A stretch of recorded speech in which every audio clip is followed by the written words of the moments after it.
પ્રિય દર્શક મિત્રો, સેદરાણા મીડિયામાં આપનું હાર્દિક સ્વાગત છે। સિદ્ધપુરમાં આવેલું 360 બારીવાળા મકાનની વિગતો જોઈએ। તેનો ઇતિહાસ આ પ્રમાણે છે।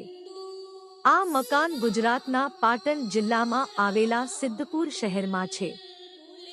લોકો ક્યારેક તેને 360 બારીવાળું મકાન કે તરીકે પણ ઓળખે છે।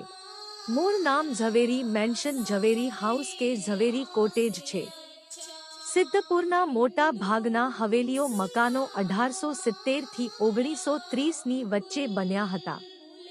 ઝવેરી હાઉસ 360 બારીઓ વાળું 1938 ની આસપાસનું માનવામાં આવે છે અને તે શહેરનું એકમાત્ર 8 શૈલીનું મકાન છે। આ મકાન દાઉદી બોહરા સમુદાયના ધનિક વેપારીઓએ બનાવ્યું હતું। આ સમુદાય ઇજિપ્તથી યમન થઈને 18મી સદીમાં ભારત આવ્યા હતા અને સિદ્ધપુરમાં સ્થાયી થયો। સિદ્ધપુર એ સોલંકી વંશની ભૂતપૂર્વ રાજધાની હતી અને બોહરા સમુદાયની ધાર્મિક બેઠક પણ અહીં હતી। 19મી સદીમાં બોહરા વેપારીઓ યુરોપ અને પૂર્વ Africa, Aden, Rangoon, Djibouti, Addis Ababa જઈને મસાલા, રત્નો અને સુગંધી પદાર્થોનો વેપાર કરતા હતા। વિદેશમાં ફાલ્યા ફૂલ્યા બાદ બોહરાઓએ સ્વદેશ પાછા આવીને પોતાના મકાનોને યુરોપિયન શૈલીમાં બનાવ્યા।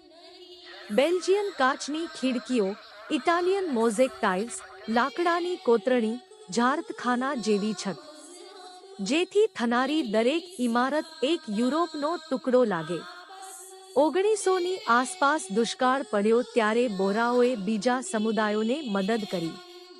બદલામાં બરોડાના મહારાજા સયાજીરાવ ગાયકવાડ ત્રીજાએ તેમને વધુ જમીન આપી, જ્યાં આ ભવ્ય મકાનો બન્યા।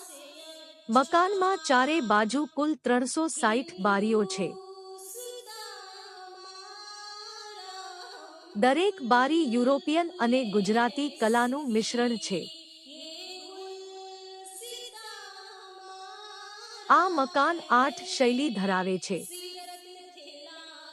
ભવ્ય થાંભલાઓ, ભૂમિતીય ડિઝાઇન, કમાનો, ક્લાસિકલ બાલ્કનીઓ અને જાળીદાર કોતરણી વાળી બારીઓ। આ મકાન ખાનગી મિલકત છે અને ઘણા વર્ષોથી બંધ પડ્યું છે। 1947ની આઝાદી પછી બોહરા સમુદાય મુંબઈ, અમદાવાદ, વિદેશ ભરી રવાના થયો। સિદ્ધપુરમાં તેમની જાહોજલાલી ધીમે ધીમે ઓસરતી ગઈ। આજે 1400થી ઓછી હવેલીઓમાંથી માંડ 400 જેટલી જ રહેવાલાયક છે। ઘણી તો ધ્વંસ થઈ ગઈ અથવા કાયદાકીય વિવાદમાં ફસાઈ છે।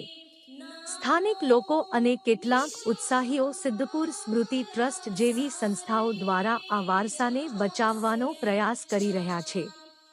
આ મકાનનું નામ 360 કેમ પડ્યું એ ચોક્કસ નથી, પણ એવું મનાય છે કે દરેક દિવસ માટે એક બારી, એટલે કે સમગ્ર વર્ષ દરમિયાન સૂર્યપ્રકાશ અને હવા માટે ક્યારે અભાવ ન પડે। વિડિયો નિહાળવા બદલ આપનો ખૂબ ખૂબ આભાર।